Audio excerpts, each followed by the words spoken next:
my fellow citizens, I have the pleasure to present to you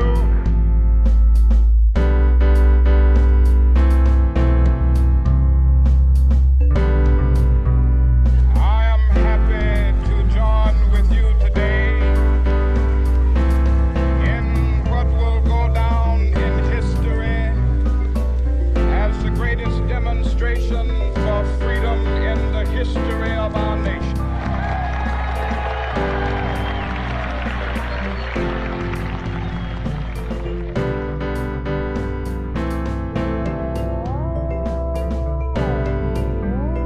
okay. 1, 2, 3, 1, 2, 3. In a time of domestic crisis, and of goodwill and generosity, we should be able to unite regardless of party and politics. I hope that every American, regardless of where he lives, will stop and examine his conscience about this and other related incidents.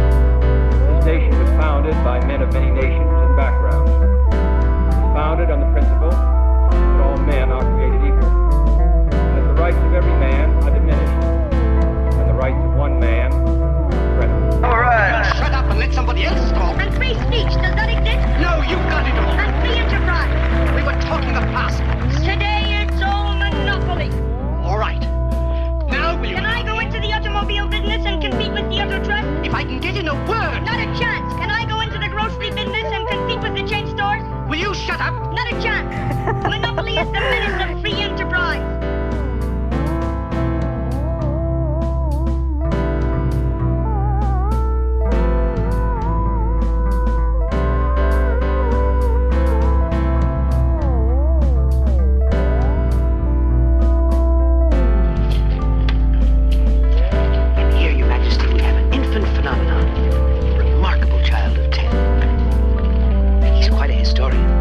Your Majesty is Rupert, our young editor.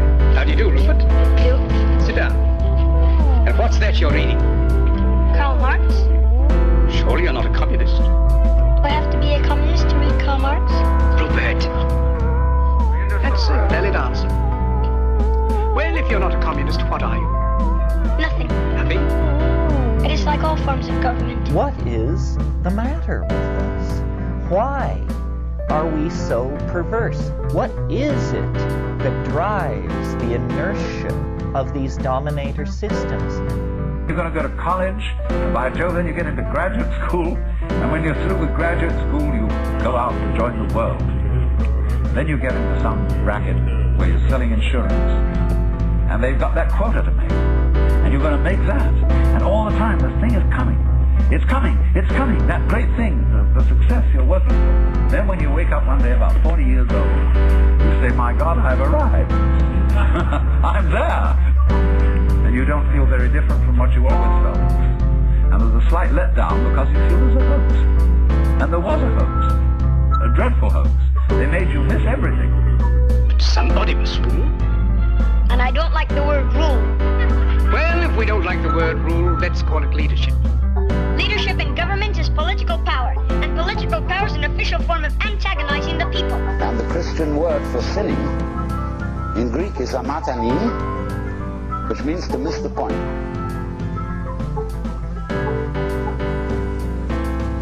And the point is eternal life, which is here and now. Come to your senses. We will be able to transform the jangling discords of our nation into a beautiful symphony of brotherhood. With this faith, we will be able to work together, to struggle together, to go to jail together, to stand up for freedom together. I think the Pentagon probably does want a war. Now the time has come for this nation to fulfill its promise. The cries for equality that no city or state or legislative body can fruitfully choose to ignore them. The fires of frustration and discord are burning in every city, north and south.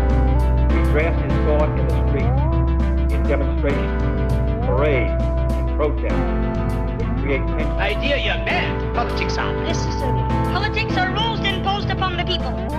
In this country, rules are not imposed. They are the wish of all free citizens. Travel around a bit, then you'll see how free they are. Yes, but you didn't let me finish. They have every man in a straitjacket, and without a passport, he can't move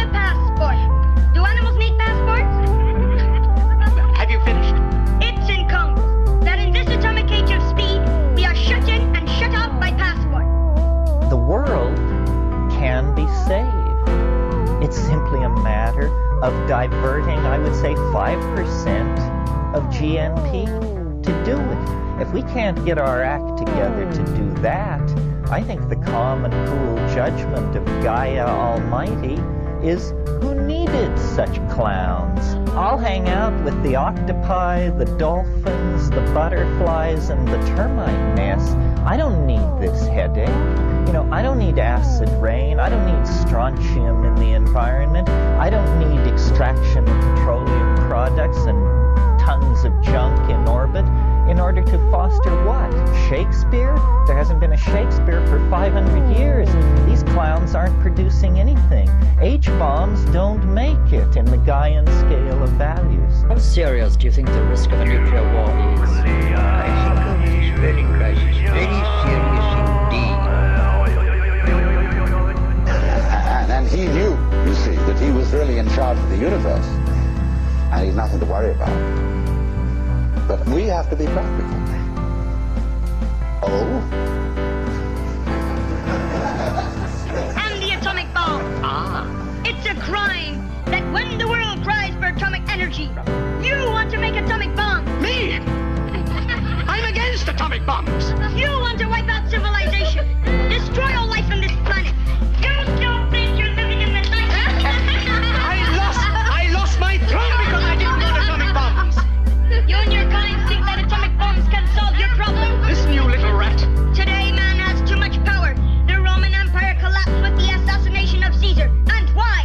Because of too much power. Feudalism blew up with the French Revolution. And why?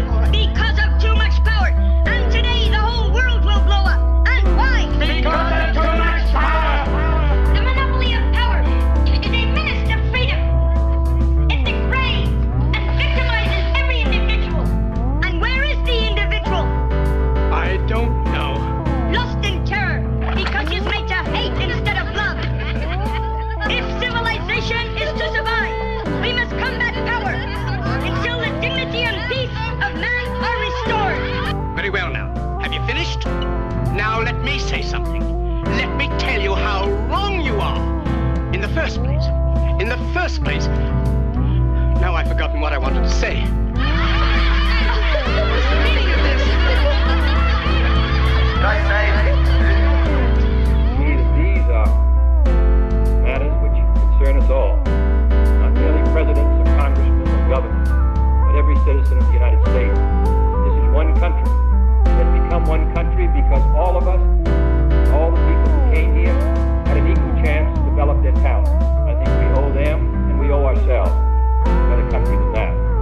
Therefore, I'm asking for your help in making it easy for us to move ahead and provide the kind of equality of treatment which we would want ourselves.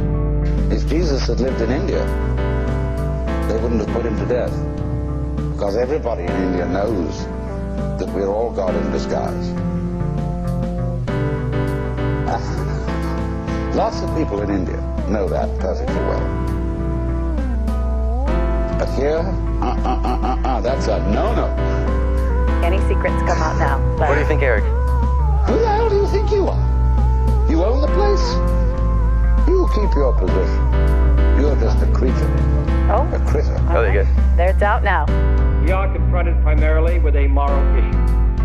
It is as old as the scriptures and is as clear as the American Constitution. The heart of the question is whether all Americans are to be afforded equal rights and equal opportunities. Whether we are going to treat our fellow Americans as we want to be treated. If an American, because his skin is dark, if in short he cannot enjoy the full and free life which all of us want, then who among us would be content to have the color of his skin changed and stand in his place? Who among us would then be content with the counsels of patience and delay? 100 years of delay have passed. They are not yet freed from the bonds of injustice. They are not yet freed from social and economic oppression. And this nation, for all its hopes and all its hopes, will not be fully free until all its citizens are free. There was a serendipitous moment where a friend of mine said, Simply forget all that you ever were told and contemplate contemplate what is.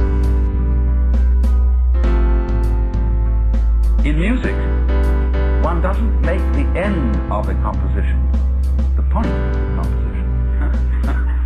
People go to a concert just to hear one crashing chord, so that's the end. But we missed the point the whole way along. It was a musical thing, and you were supposed to sing or dance while the music was being played. Thanks, that's the end.